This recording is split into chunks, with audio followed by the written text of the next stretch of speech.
but now this is my first talk anywhere. Before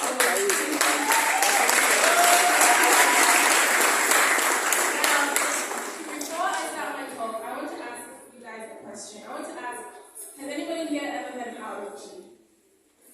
Outreaching. Have you heard of it? If you came early, you should have heard of it because Ruth mentioned it in the talk. Now, did anybody apply for this cohort that they have coming up now? Okay, you do? Alright. Did anybody get in? Okay. Congratulations. Please clap for them.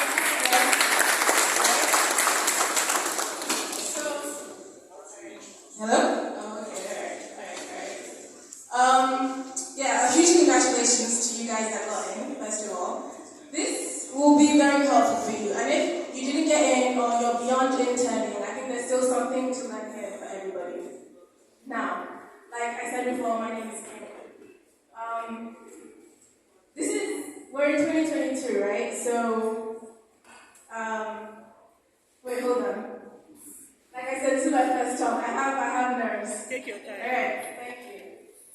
Now, like Outreachy, Google Summer of Code is a remote program that organizes 3-month paid internships for beginners in open source contribution. Now, I just finished my program for this year, and as you can tell by the title of my talk, it didn't end exactly as I had hoped. So I'm here to share not the details of my experience, but my shortcomings so that you can avoid them. Now, we're currently in 2022, so let's rewind. You see, I was born here, but I didn't grow up here. And where I grew up, education came easy for me. I was a straight A student, and basically I was like in the gifted and talented groups. I would finish my assignments in 10 minutes and then go and watch Teen Wolf. Or I'd rush it on the morning on the bus to school and still get every single mark. Now, it wasn't that I didn't put in any effort at all, but education came easy to me. Let's fast forward a bit, and something happened. I came back to Nigeria. Now, I'm not going to say that Nigeria ruined me, but Nigeria ruined me. So, as funny as it sounds, it's true. I came here smack bang in the middle of SS2. The education system was completely different, and I didn't understand anything. From bearing in distance with my new maths teachers to syllabic stress in English, the way everything was being taught just made life harder, basically. I went from watching YouTube videos in class to learn about Henry D to cramming titration formulas. I needed to put in a little extra effort to catch up, but I chose not to. Regardless, I found my way into university, and after the first year, I started getting involved in extracurriculars. I got an interest in space and data science, and, well, my grades started slipping gradually. Now was the time for me to basically get sense, start reading, start focusing on the school that I came here for, but I chose not to. I chose to get a job totally unrelated to coding that had me missing classes and coming back home at 10 p.m. or later. Oh, this is from one of the data science cohorts that I went to. Now, I remember coming back from work straight to an exam hall once after reading nothing. I got a D in an advanced mathematics course as a mechanical engineering student. But I wasn't fazed. Maybe I passed. I tried. Now, I wasn't prioritizing what was important, and honestly, that's not the me that I know that my parents raised. But I never failed. I was getting by. Now, at this point, you might be sitting there wondering, why is this girl telling me her life story, and what does it have to do with GSOC or me? Well, I want you to remember every time I chose not to develop myself. Now, when this ASU strike started, I decided to get back into programming. This is something I've left for about 4 years at this point. But I relearned Python in 2 months and started doing some YouTube tutorial courses. Now, I didn't know exactly what path I wanted to take, but I knew I wanted it to be in the space sector. Now, I'm realistic, so I know that getting opportunity in the space sector, especially as a Nigerian, is very slim. So I started learning back-end development. Now, flash forward to 6 months ago where I attended my first ever tech event.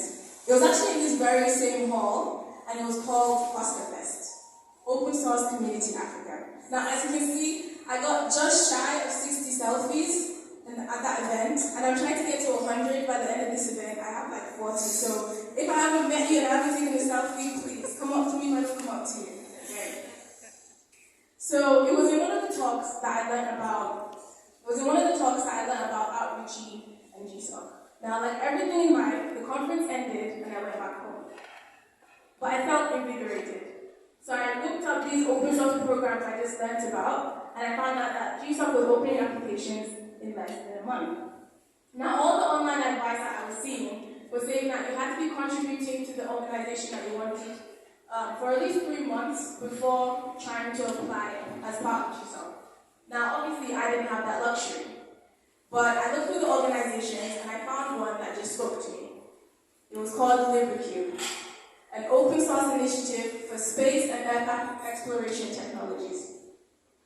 Now, obviously, I didn't know where to start, but I found the email of the founder and I reached out to him. I told him that I had basic Python knowledge, I had crude astronomy knowledge, but I really wanted to contribute. I know you can't really see it, but this is like the email that I sent and the reply that he sent back. So before I knew it, I was in the forum and he was helping me review my application for GSOC. And I got in. I was excited. Now, because I wasn't sure that I'd get in, I was telling everybody and anybody that I knew that I was looking for an internship. So my friend Fortune helped set me up with another internship with a Nigerian fintech startup called My Stash, which recently got acquired. So please give a round of applause for My Stash. It's not easy to get acquired. So the founder gave me a task to complete in a week. A task that I had to learn a whole new language for. And yeah, you guys are saying you can't learn JavaScript in 2 days. I know. But I learned what I needed for the task that I wanted to complete. And I passed. Now, it's something to say, I don't think I can handle 2 internships at once and be like, I really enjoyed this interview process. I chose not to. I continued with both. And soon after, I started posting coding advice on TikTok, while also managing a team of 7 other budding web dev enthusiasts in building a website for my mom's school. Now was the time for me to see all the things I was piling on my plate and prioritize the one that was most important to me and put the rest to one side. Okay, so I did. I chose not to. I chose to switch between TypeScript for backend and Python for astronomy implementation while trying to create amazing, engaging and value-filled content for TikTok and continue to motivate people to build a fully fledged student result management system for free. Now,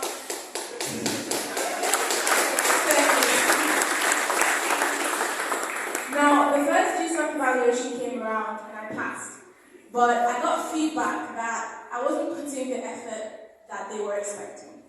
And I said, I know, I'm sorry, I'll do better. I was training myself in everything and really getting ahead in nothing. Then came the final evaluation. Now, at this point, I hadn't really made any progress in terms of results in the code. Like, yes, I'd made commits, but I hadn't moved an inch from where I was at the midterm evaluation. I didn't have a single successful merge request, but I continued to write the report that was required of me. I was updating the report and getting feedback from one of my mentors. But by the last day of submission, I still wasn't finished. Like, normally, in my side of Accra, where I came from, we have a decent light schedule. But NEPA decided not to bring light since the afternoon before. So I was going up and down Accra looking for where to charge and finish my report. Now, after cycling back to my house, I submitted my report at 6:58, 2 minutes to the deadline. As I finished, I ran to my mom's room and I collapsed in the league. Oh, sorry. Now, the next morning, my second mentor called. Now, I have two mentors, so the second one is the one that I initially reached out to, the one on the emails. He reached out to me and we had a video call. And guess what he said? You don't have to guess, I'll tell you. So, he basically said, there's no link to any of the code that you wrote in this report. There's no link to even the organization. And this is a requirement to pass the evaluation. If the level of effort put in was reflected in the code base, I wouldn't mind reaching out to GSOC and telling them that I want to pass you, but it seems like you haven't put in any effort. And based on this technicality, I have to fail you. I hope this will be a learning point for you, and at least you can say that you participated in GSOC. I was devastated. I was holding back tears. But I told him I still wanted to finish the project. I still wanted to continue to contribute. And I gave him my own feedback about the organization. Now, as soon as the call ended, I cried. I cried. Don't call me. It's my fault. I cried. I called on my twin and bawled my eyes out. You know the kind of cry where it feels like you can't breathe? I was like, Diane! He said that I failed. Now, it wasn't, I was banking on the money that was supposed to enter my account, and now I was getting but it wasn't just the money. I won't lie, I cried a lot about that money. I cried a lot. Like every time I just remembered how much money I lost, I just burst into tears. But like I said, it wasn't just about the money. I had failed. On this prestigious and international stage, I had failed. And I've never failed before. Basically, all the scraping by that I've been doing, God said, no, not today. I think it was my enthusiasm and potential that allowed me to get these opportunities. But potential doesn't get you anywhere unless you're ready to put in the work. All my life, I've been told that I have potential, but I took it for granted. I never fully put in the work. Potential is only 1% of what you need. What you need is discipline. Discipline trumps potential, and it trumps motivation. It aids consistency and understanding. So, what does a GSOC failure mean? Well, it means that you got in and you didn't do anything else. But most often, it means there was a huge miscommunication between you and your mentor. So what does it not mean? Well, it doesn't mean that this is the end of the world. And it definitely doesn't mean that your mentor wanted you to fail. And it doesn't mean that you're not still a member of the community. So how can you avoid these same problems? Well, first thing is never to under or overestimate your skill. Be truthful to yourself about what you can and can't do so that you can be truthful to people around you. And talk to your mentor. Over-communicate if you can. So what did I gain from this? Well, I was able to work with an open source space project and get mentored by people that have been working in this sector for years, ESA and other private space organizations. So what am I going to do now? Well, I'm going to try and successfully finish my second internship, and I'm going to try and get my degree. I was supposed to resume tomorrow, but I'll leave that for them. So, like Sarah, I let greed, pride, and indiscipline nearly kill me. But unlike him, I've learned my lesson and I'll strive to be better every day. By focusing on one thing at a time, I've learned that I am not good at multitasking.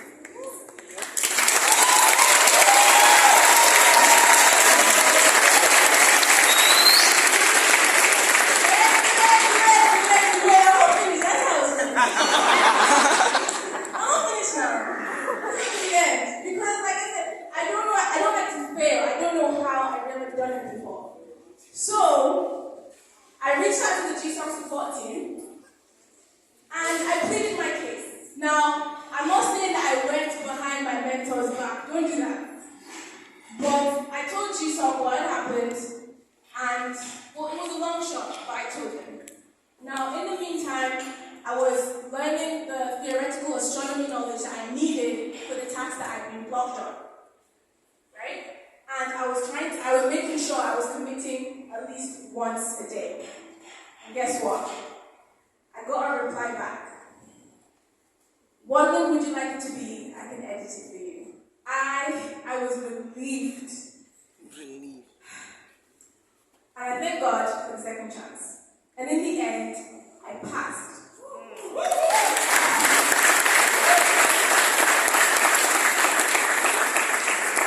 So what changed? I was persistent. I think my willingness to continue contributing even after his initial verdict, and the fact that I was finally taking the time to learn the theory behind the code is what did it. So, to all the junior devs here, I want you to remember that you aren't being hired for your output. You're being hired for your future potential. So you need to slow down and focus on upskilling.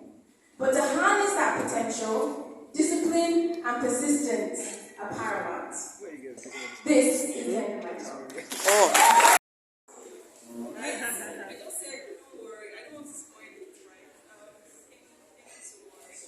Thank you for having me. First of all, amazing.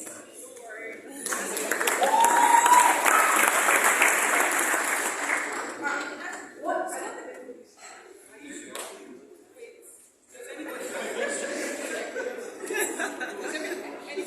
Pronounce Saru.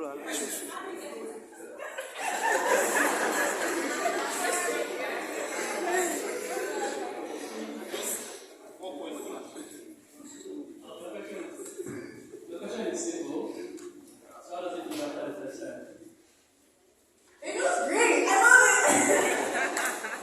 I was so scared to go on stage, like my heart was beating, and it feels, I don't know, it feels nice. It feels more pleasant.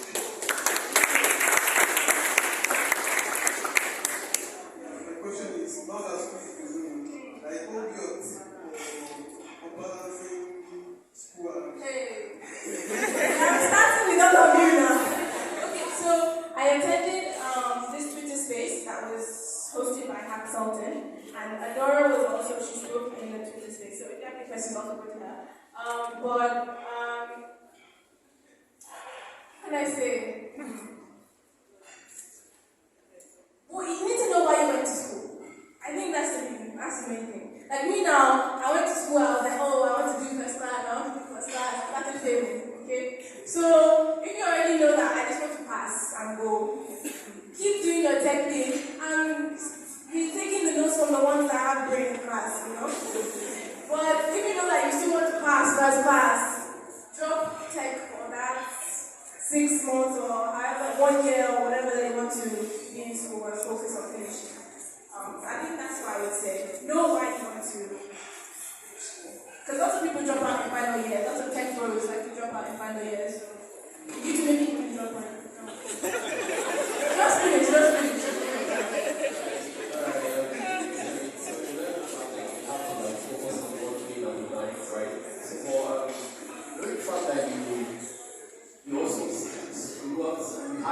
Success in your GSOC. What do you say about the advantage of how to handle a lot of things at once? Yeah, I was saying that because of me. I learned that I am not good at multitasking. Some people are great at multitasking. So you have to know what kind of person you are. I can't read at night and I'll sleep. And read as soon as I wake up. So you have to understand what kind of person you are. Because I can't advise you to be just focus on one thing. When you're the kind of person that you thrive when you have lots of things to do. You understand? So, yeah, know the kind of person I think I'm you more are. the type of person that can multitask a little. If it gets too much, I can do Alright, my question is, since they intend twice, what are the requirements to get into this business, and also for GSOC in particular, people for all kinds of all independent developers, Okay, so technically,